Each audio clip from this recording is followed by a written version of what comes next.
Hello Year 7, this is Lesson 7 from the Energy booklet. Let's have a read of this now. Energy goes around. The idea that energy is not created or destroyed, but simply changed from one form to another is an idea named the conservation of energy. This idea was first put forward by a scientist called James Joule in the 1800s. He also thought that energy was the ability of something to do some work, and whenever work was completed, energy would be needed.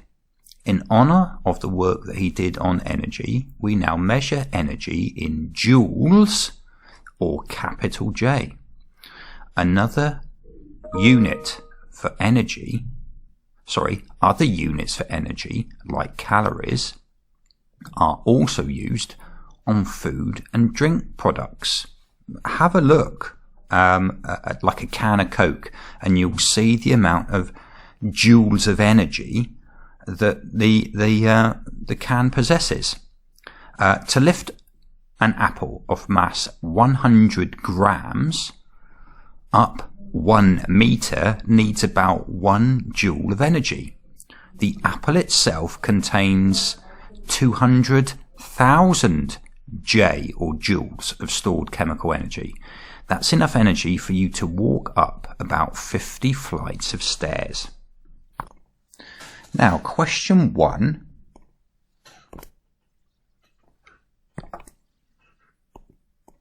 Says highlight or cover over 4 different units written down in the previous page.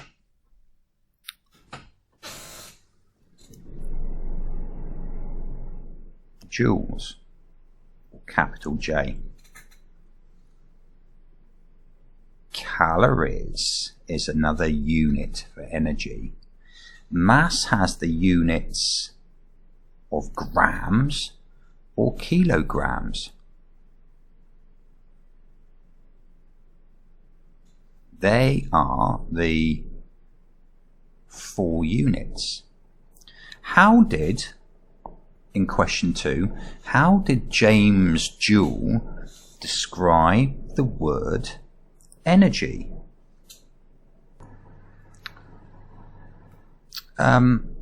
He thought energy was the ability of something to do some work. Question 3. What does the idea of the conservation of energy mean to you? The conservation of energy.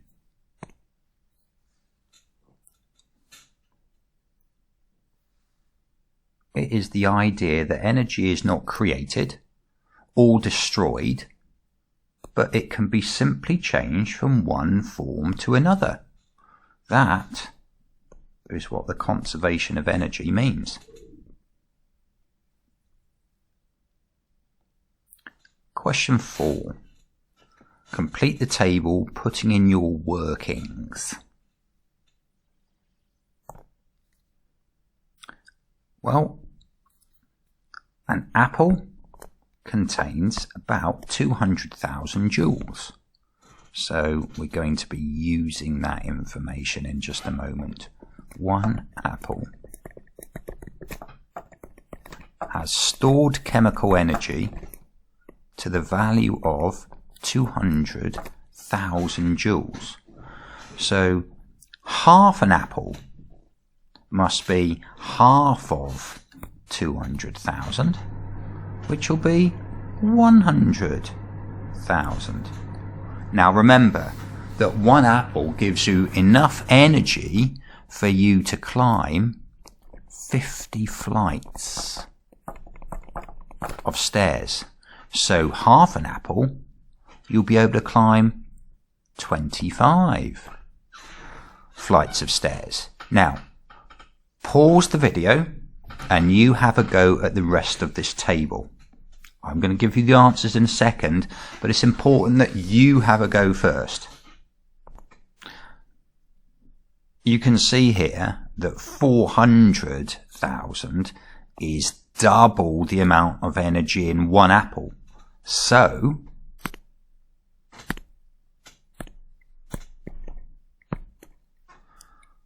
we must have 2 apples here. Will provide us with 400,000 joules of energy, and it's not 50 flights of stairs that you could go up. If you had eaten 2 apples, you could have gone up double 50, so 100 flights of stairs. Now, 75 flights of stairs. That is 1.5 times 50 flights of stairs. So, if 1 apple provides 200,000 joules and will go up 50 flights of stairs, then 1.5 apples provides 300,000 joules, which would allow us to climb up 75 flights of stairs.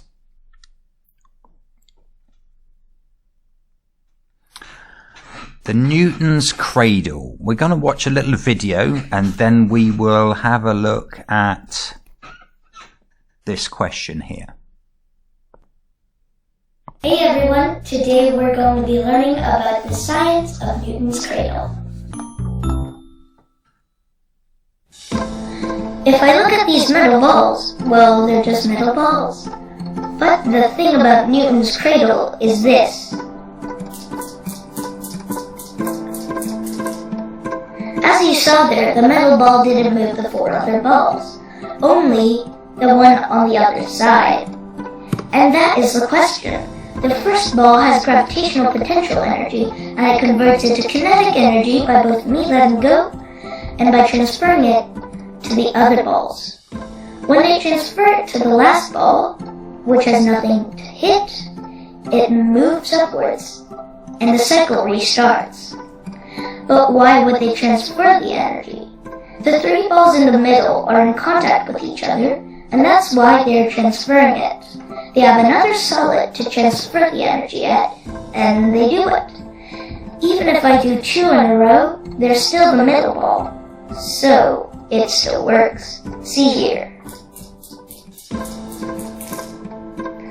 And also, did you know that Newton's Cradle was not made by Newton? It was made by Simon Cradle in 1967.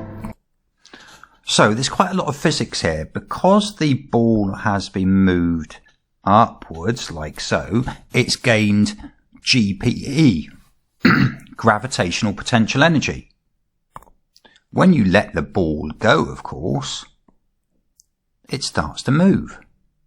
It strikes into the first ball, which then allows its kinetic energy to move to the second ball, then onto the third ball, and finally the fourth ball, because there's no mass or anything in the way to stop it, off it starts to fly, and then the whole cycle starts over and over again. However, eventually all the movement energy ceases. Now, where does this energy go? Why does Newton's Cradle eventually stop moving? Well, it is because energy is lost. It's transferred to the surroundings. It's lost to the surroundings as there's 2 major types of energy transfer here. It's going to be kinetic energy is converted or transferred into heat. The balls will warm up slightly, and sound energy. So the energy isn't destroyed, it's just transferred from one form into another.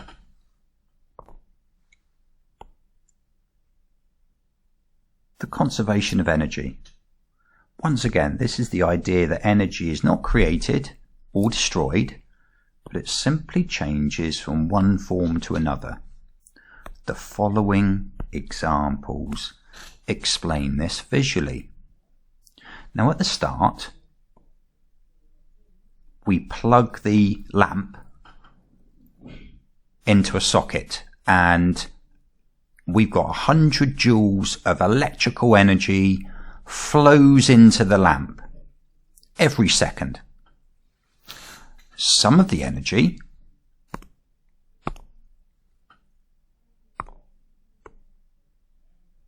is transferred as heat, and some of the energy is transferred as light.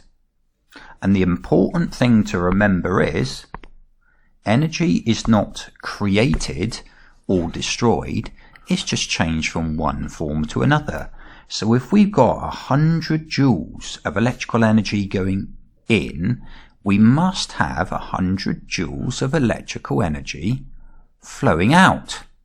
So if we had 60 joules of heat energy, how much light energy would there be transferred every second? Well, your answer is, of course, 40, because 40 plus the 60 comes back to the amount of electrical energy that goes in. So, question 1, what is the equation that links energy in to the lamp and the energy out of the lamp? Well, it's very simple. Energy in and energy out are, that's right, equal.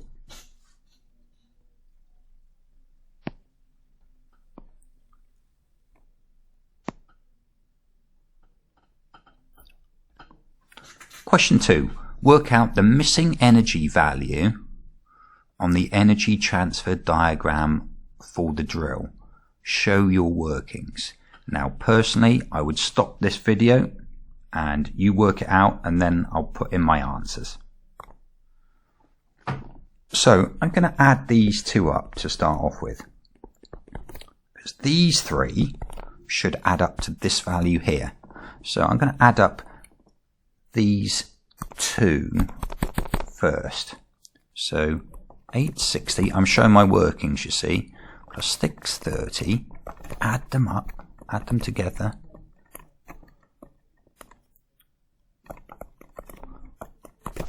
Now what I want to do is take 2,400 away from 1,490.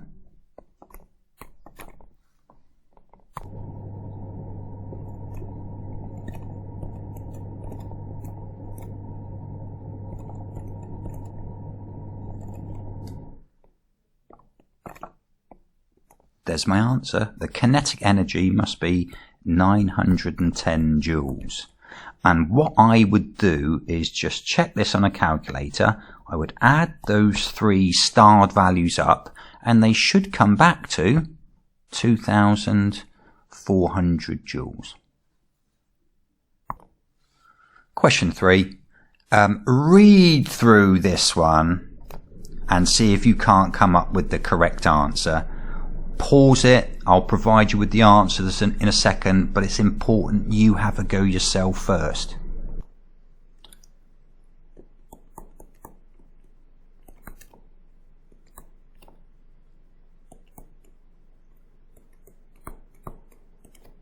Don't forget the units.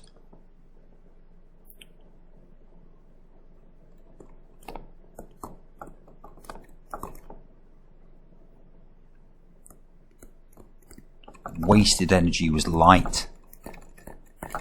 The useful heat was, well, we don't know that yet, do we? So this is where we get into a situation where we know the energy in has to equal the energies out. So let's do the calculation. 10,500 take away 2,800.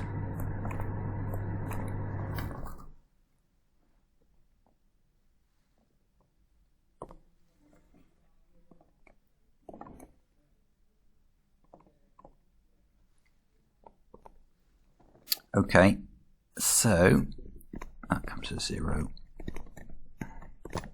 So 15 take away 8 is 7. Then 9 take away 2 is 7. 7,700 joules. 7,700. 7,700, don't forget the units, are joules. And the final thing that I would like you to have a go at is homework 3. It's out of 15 marks.